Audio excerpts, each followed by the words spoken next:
Hello students, આજનો વિષય છે ધ પ્રેઝન્ટ કન્ટિન્યુઅસ ટેન્સ એટલે કે ચાલુ વર્તમાનકાળ. હવે ચાલુ વર્તમાનકાળને સમજવા માટે આપણે સૌપ્રથમ તેની વ્યાખ્યા, ત્યારબાદ વાક્ય રચના અને તેના પરથી ઉદાહરણ પરથી આપણે તેને વધુ સારી રીતે સમજીશું. જુઓ, સૌપ્રથમ તેની વ્યાખ્યા છે: જે કોઈ ક્રિયા અત્યારે, હમણાં, આ સમયે એટલે કે નાવ, એટ ધીસ મોમેન્ટ થઈ રહી હોય તે દર્શાવવા ચાલુ વર્તમાન કાળનો ઉપયોગ થાય છે. એટલે કે આનો અર્થ શું થાય તો કે તમે જ્યારે બોલો છો ત્યારે બોલતી વેળાએ જે ક્રિયા શરૂ છે તે દર્શાવવા માટે આપણે ચાલુ વર્તમાન કાળનો ઉપયોગ કરીએ છીએ.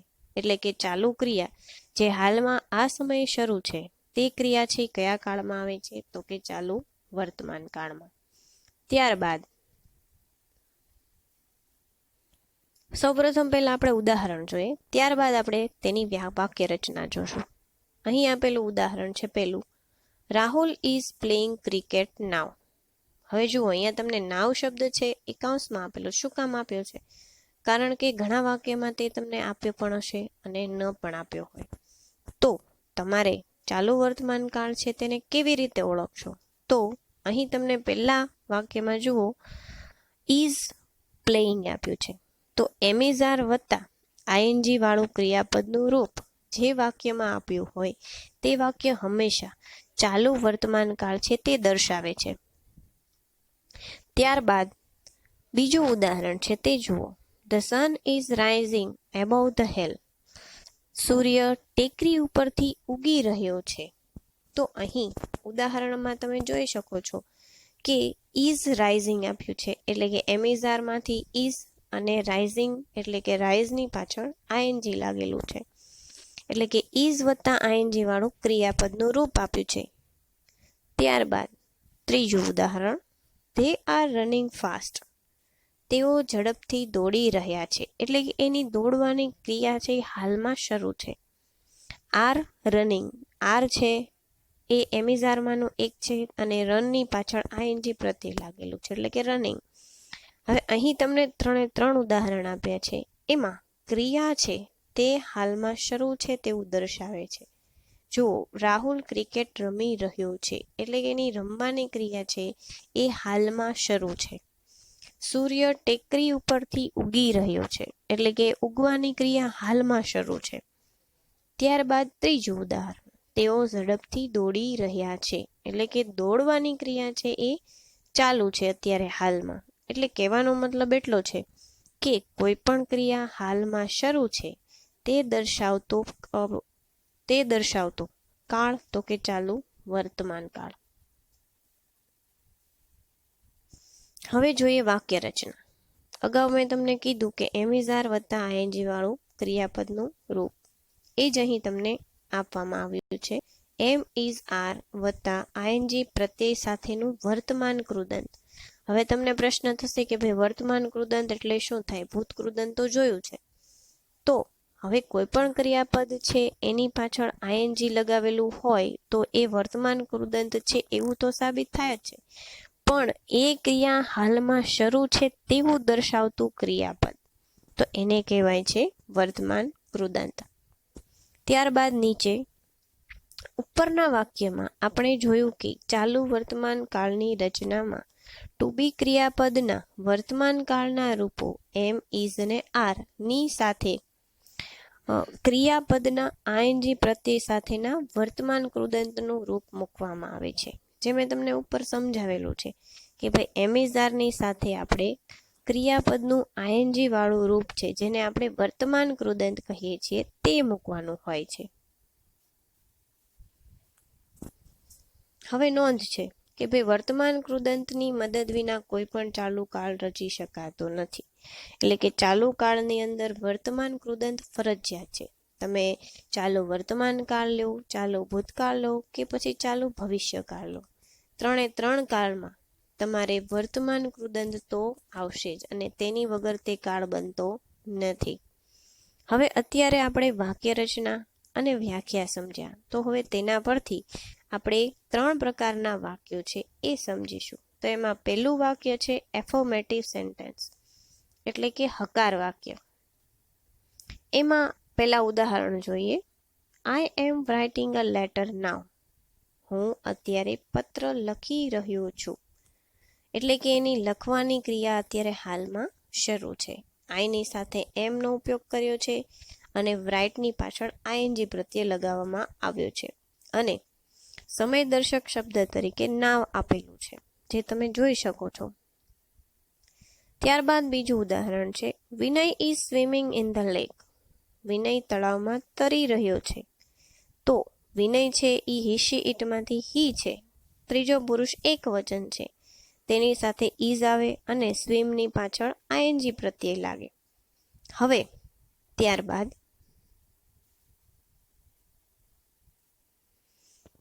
ક્રિયાપદને આઈએનજી પ્રત્યે લગાડતા આટલું યાદ રાખો. હવે આપણે આઈએનજી તો લગાવતા શીખી ગયા, પણ આઈએનજી લગાવવા માટેના પણ નિયમો છે. તો એ નિયમો શું શું છે એ પહેલા જોઈએ. એમાં પહેલો નિયમ છે કે ભાઈ ક્રિયાપદને અંતે ઈ આવેલો હોય તો ઈની જગ્યાએ આઈએનજી પ્રત્યય લગાવો. એટલે આનો અર્થ એ થાય છે કે કોઈ પણ ક્રિયાપદ છે તો તેનો જે સ્પેલિંગ છે એમાં છેલ્લો અક્ષર ઈ હોય તો ઈ કાઢીને ત્યાં તમારે આઈએનજી પ્રત્યય લગાવવાનો રહેશે. જુઓ નીચે ઉદાહરણ લવ. તો લવમાં તમે જુઓ છેલ્લે ઈ આપેલો છે તો ઈ કાઢીને તમારે ત્યાં આઈએનજી લગાવવાનો છે. એટલે લવનો સ્પેલિંગ શું થશે? LOVING. ત્યારબાદ બીજું વ્રાઇટ. તો વ્રાઇટમાં પણ તમે જુઓ છેલ્લો અક્ષર ઈ આપેલો છે તો તમારે ઈ કાઢીને ત્યાં આઈએનજી લગાવવાનો રહેશે. એટલે રાઇટિંગનો સ્પેલિંગ થશે WRITING. ત્યારબાદ ત્રીજું વેવ. તો વેવ શબ્દની પાછળ પણ છેલ્લે ઈ શબ્દ ઈ અક્ષર આપેલો છે તો ઈને કાઢીને તમારે ત્યાં આઈએનજી લગાવવાનો છે. તો એનો સ્પેલિંગ થશે WAVING.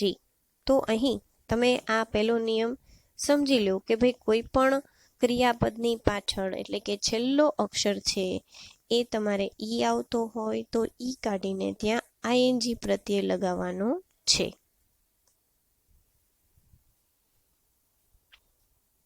ત્યારબાદ બીજો નિયમ, ક્રિયાપદને અંતે વ્યંજન હોય અને વ્યંજન પહેલા એક સ્વર આપેલો હોય, એટલે કે વ્યંજન સ્વર વ્યંજન, તો છેલ્લો અક્ષર વ્યંજન બેવડાવો.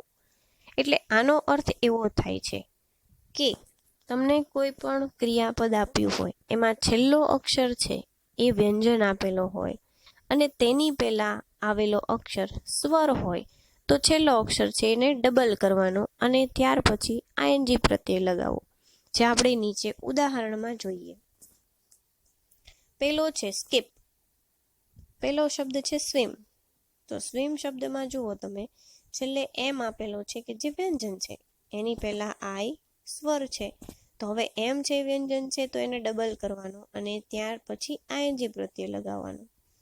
ત્યારબાદ સ્કીપ. તો સ્કીપમાં પી વ્યંજન છે, આઈ સ્વર છે તો સ્કીપમાં પી ડબલ થાય અને આઈએનજી પ્રત્યય લાગે. રન શબ્દ છે તો એમાં એન વ્યંજન છે, યુ છે એ સ્વર છે તો એન છે ડબલ થશે અને ત્યારબાદ આઈએનજી લગાવવાનું રહેશે. સિટ. તો સિટમાં ટી વ્યંજન છે, આઈ સ્વર છે એટલે સિટમાં સિટિંગ કરવાનું એટલે કે ડબલ ટી ING થશે.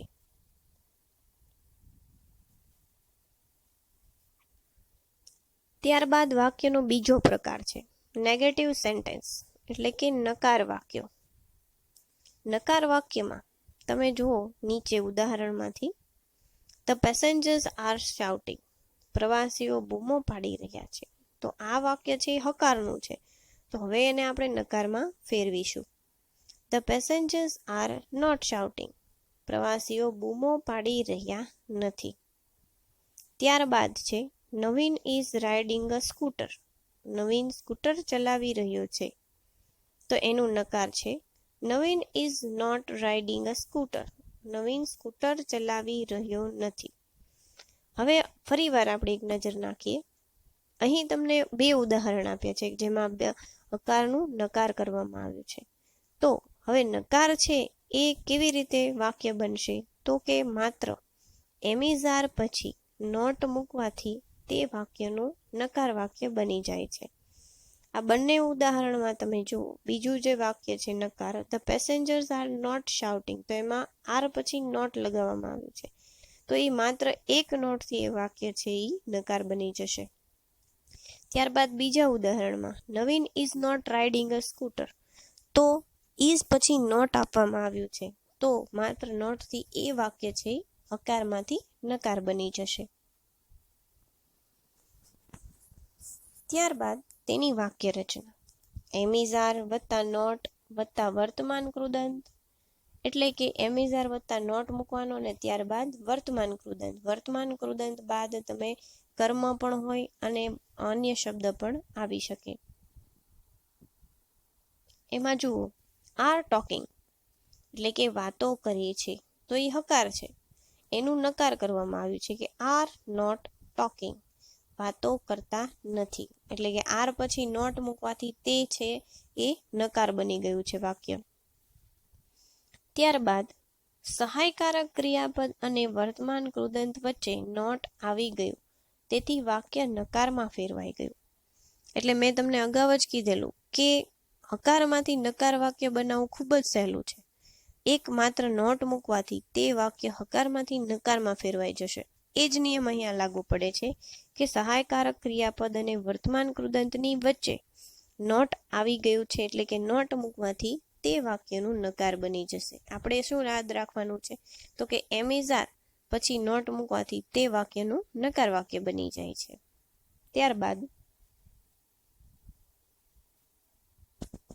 હવે નકાર વાક્ય બનાવ્યા બાદ આપણે પ્રશ્ન છે એને હકાર અને નકારમાં જવાબ આપવાના હોય છે, ટૂંકા પ્રશ્નો. તો એ ટૂંકા પ્રશ્નોના જે ટૂંકા રૂપો છે એ કેવા અને કેવી રીતે લખવાના હોય છે તે જોઈએ. ઇઝ નોટનું ટૂંકું રૂપ થશે ઇઝન્ટ, આર નોટનું ટૂંકું રૂપ થશે આરન્ટ, ત્યારબાદ એમ નોટનું ટૂંકું રૂપ થશે આરન્ટ. હવે આ વસ્તુ યાદ રાખવાની છે કે એમ નોટનું ટૂંકું રૂપ એમન્ટ થતું નથી, એટલે કે એમ નોટ આપ્યું હોય ત્યારે તમારે આરન્ટ જ લખવાનું રહેશે. ત્યારબાદ ત્રીજું વાક્યનો પ્રકાર ઇન્ટ્રોગેટિવ સેન્ટેન્સ, એટલે કે પ્રશ્નાર્થ વાક્ય. હવે આપણે ફરીવાર યાદ કરીએ, એફર્મેટિવ સેન્ટેન્સ એટલે કે હકાર વાક્ય, નેગેટિવ સેન્ટેન્સ એટલે કે નકાર વાક્ય અને ઇન્ટ્રોગેટિવ સેન્ટેન્સ એટલે પ્રશ્નાર્થ વાક્ય. હવે પ્રશ્નાર્થ વાક્યની અંદર પહેલું ઉદાહરણ છે, આઈ એમ રીડિંગ અ બુક, હું ચોપડી વાંચી રહી છું અથવા તો વાંચી રહ્યો છું. તો એનો આપણે પ્રશ્નાર્થ બનાવવો હોય તો માત્ર એક ફેરફારથી તે વાક્ય છે પ્રશ્ન વાક્યમાં ફેરવાઈ જશે. ઉપર આપેલા વાક્યની અંદર તમારે માત્ર સહાયકારક જે ક્રિયાપદ આપ્યું છે એમ, એને તમે આગળ લઈ લો અને આખું વાક્ય સળંગ એમનું એમ જ રાખો અને છેલ્લે એક ક્વેશ્ચન માર્ક મૂકી દો, તો એ વાક્ય હકારમાંથી પ્રશ્નાર્થ બની જશે. ત્યારબાદ બીજું ઉદાહરણ, દે આર લર્નિંગ ગ્રામર, તેઓ ગ્રામર શીખી રહ્યા છે. તો હવે અહીંયા તમને સહાયકારક ક્રિયાપદ તરીકે આર આપ્યું છે, તો આર છે ને તમે વાક્યની શરૂઆતમાં મૂકી દો અને બાકીનું વાક્ય એમનું એમ છે પાછું પાછળ મૂકી દો અને છેલ્લે ક્વેશ્ચન માર્ક મૂકી દો, તો એ થઈ ગયું એનું પ્રશ્નાર્થ વાક્ય. હવે એની થોડીક સમજૂતી મેળવી લઈએ કે ભાઈ પ્રશ્નાર્થ વાક્ય છે એ કેવી રીતે બનાવવામાં આવે છે. સહાયકારક ક્રિયાપદ એમ ઇઝ આર ને વાક્યની શરૂઆતમાં કર્તાને પહેલા મૂકી દો, તો વાક્ય પ્રશ્નાર્થ વાક્યમાં ફેરવાઈ જશે. એટલે કે જે વસ્તુ મેં શીખવી છે એ જ વસ્તુ અહીં તમને કહેવામાં આવી છે કે ભાઈ એમ ઇઝ આર છે એને વાક્યની શરૂઆતમાં તમે મૂકી દો તો એ પ્રશ્નાર્થ વાક્ય બની જાય છે, એટલે કે પ્રશ્નાર્થ વાક્યમાં ફેરવાઈ જાય છે. ત્યારબાદ ચાલુ વર્તમાન કાળમાં બીજી એક વાત ખાસ ધ્યાનમાં રાખવાની છે, તો કે હું અત્યારે કદાચ પુસ્તક વાંચતો હોઉં, અથવા એક પુસ્તક વાંચવા લીધું છે, થોડાક દિવસોથી વાંચું છું, આજે પણ વાંચ્યું અને હજુ થોડા દિવસ વાંચવાનું ચાલશે, તેથી આ વાંચવાની ક્રિયા અત્યારે જ બની રહી છે એમ નહીં કહી શકાય. એટલે આ વાક્યનો કહેવાનો અર્થ એ છે કે તમે કોઈ પુસ્તક વાંચો છો, એ હજી પૂરી થઈ નથી, હજી તમારે ભવિષ્યમાં વાંચવાની છે. એટલે કે તમે આજે પણ વાંચશો, કાલે પણ વાંચશો અને પરમ દિવસે પણ વાંચશો. તો એ ક્રિયા છે એ ચાલુ છે, પણ એને તમે ચાલુ વર્તમાન કાળમાં ગણી શકશો નહીં. ત્યારબાદ તેમ છતાં આવા પ્રકારની સતત ચાલતી રહેતી ક્રિયાને પણ ચાલુ વર્તમાન કાળમાં રજૂ કરવામાં આવે છે. હવે તેને ચાલુ વર્તમાન કાળમાં ગણી શકાતી નથી, પણ આવા પ્રકારની સતત ચાલતી રહેતી ક્રિયાને ઘણીવાર ચાલુ વર્તમાન કાળમાં રજૂ કરવામાં પણ આવે છે, એટલે કે એને રજૂ કરી શકાય છે. હવે વાક્ય 2 એ જ પ્રકારનું છે, એટલે કે બીજું વાક્ય પણ એ જ પ્રકારનું છે જે આપણે પેલું પુસ્તક વાળું વાક્ય જોયું. ત્યારબાદ ક્વેશ્ચન એન્ડ આન્સર. હવે આપણે પ્રશ્ન વાક્ય જોયા, તો એના જે પ્રશ્નો છે જોઈએ અને એની અંદર એના ટૂંકા જવાબો છે એ કેવી રીતે લખવા એ આપણે આ અંદર જોઈએ. The shopkeeper is selling wheat. દુકાનદાર છે એ ઘઉં વેચી રહ્યો છે. Is the shopkeeper selling wheat. શું દુકાનદાર ઘઉં વેચી રહ્યો છે? જુઓ, આ વાક્યની અંદર તમે જોઈ શકો છો કે માત્ર ઇઝ છે એને આગળ મૂકી દીધું છે અને બાકીનું વાક્ય સળંગ એમનું એમ જ રાખ્યું છે. તો આ બની ગયું એનું પ્રશ્ન વાક્ય. હવે અહીં આપણે પ્રશ્નો અને ઉત્તરો જોવાના છે, તો એમાં આપણે પ્રશ્નો તો બનાવ્યો, તો હવે એનો જવાબ છે આપણે 2 પ્રકારે આપવાનો છે. કાં હકારમાં આપવાનો છે અને અથવા તો નકારમાં આપવાનો. અહીં તમને બંને જવાબ આપેલા છે જે આપણે જોઈ શકીએ છીએ. તો પહેલો જવાબ છે હકારમાં. હકારમાં પણ કેવો જવાબ? તો કે ટૂંકો જવાબ. આપણે આખું વાક્ય છે એ જવાબમાં લખવાનું નથી, માત્ર તમારે હા કે નામાં જવાબ આપવાનો છે. તો એનો જવાબ આવશે યસ હી ઇઝ. હવે વાક્યની અંદર તમને ઇઝ આપવામાં આવ્યું છે. ધ શોપકીપર છે ઈ ત્રીજો પુરુષ એકવચન છે, માટે ત્યાં તમે હી અથવા શી બંને લખી શકો છો. તો અહીં આપણે હી નો ઉપયોગ કર્યો છે. યસ હી ઇઝ, તો એનો હકારમાં જવાબ થયો. પછી નકારમાં નો હી ઇઝન્ટ. ઇઝન્ટ એટલે કે ઇઝ નોટનું ટૂંકું રૂપ, જે આપણે અગાઉ છે હમણાં મેં તમને કહેલું છે. તો એનો નકારમાં જવાબ થશે નો હી ઇઝન્ટ. ત્યારબાદ બીજું ઉદાહરણ છે, Iqbal is colouring the picture. Iqbal is colouring the picture. તો એનો પ્રશ્ન વાક્ય તો પછી બનાવીએ, પહેલા નકાર બનાવીએ કે Iqbal is not colouring the picture. પહેલું હકાર વાક્ય છે, ત્યારબાદ તેનું નકાર વાક્ય બનાવવામાં આવ્યું છે. હવે નકાર પ્રશ્નાર્થ પણ હોય છે, એટલે કે નકાર હંમેશા પ્રશ્નાર્થ વાક્ય હકારમાં જો એવું જરૂરી નથી, તે નકારમાં પણ આવી શકે છે.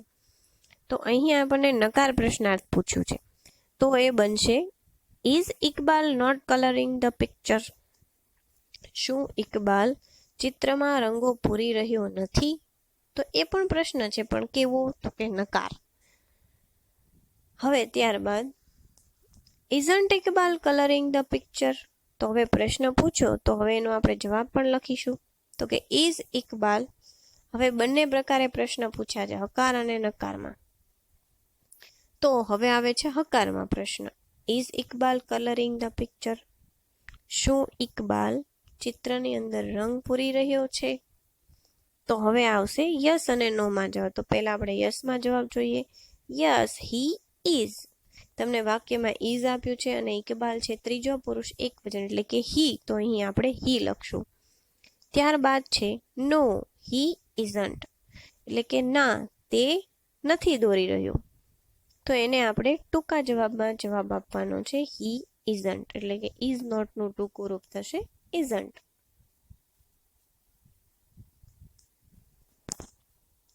ત્યારબાદ હવે હોમવર્ક છે જોઈએ. તો સૌપ્રથમ તમારે પહેલો પ્રશ્ન છે, fill in the blanks with the present continuous tense forms of the verbs given in the brackets.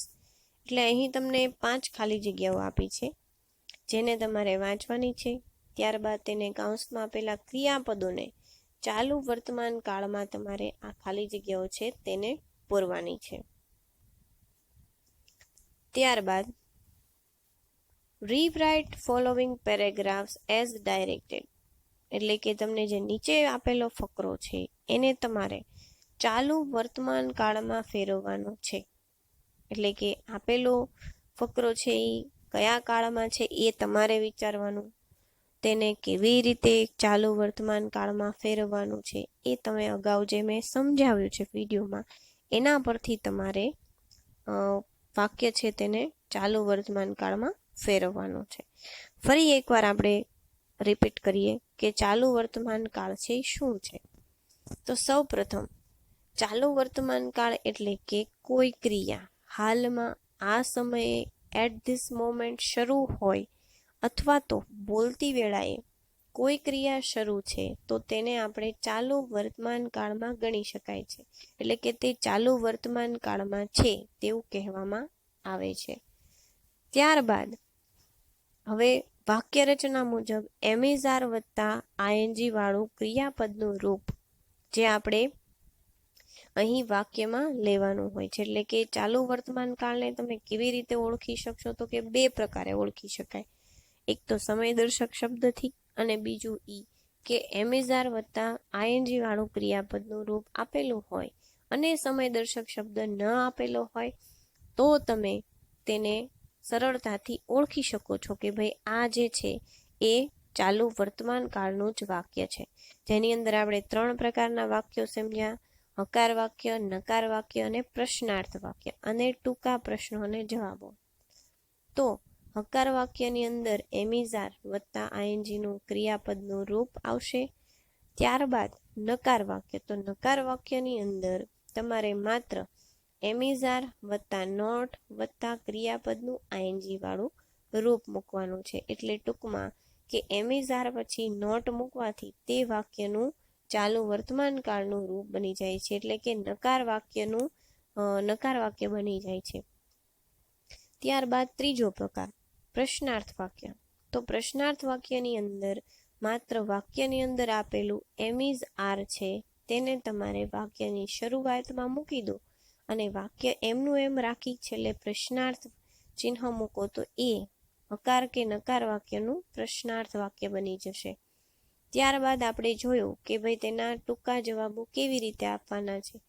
તો ટૂંકા જવાબોમાં આપણે એને 2 પ્રકારે જવાબ આપવાના છે, યસ અને નોમાં, જે આપણે તમે અગાઉ છે તે સમજી લીધું છે, બરાબર. તો હવે આમાં આપેલું ઘરકામ છે, હોમવર્ક છે, તમારે તમારી નોટબુકમાં નોંધ કરીને લખી લેવાનું રહેશે. Thank you.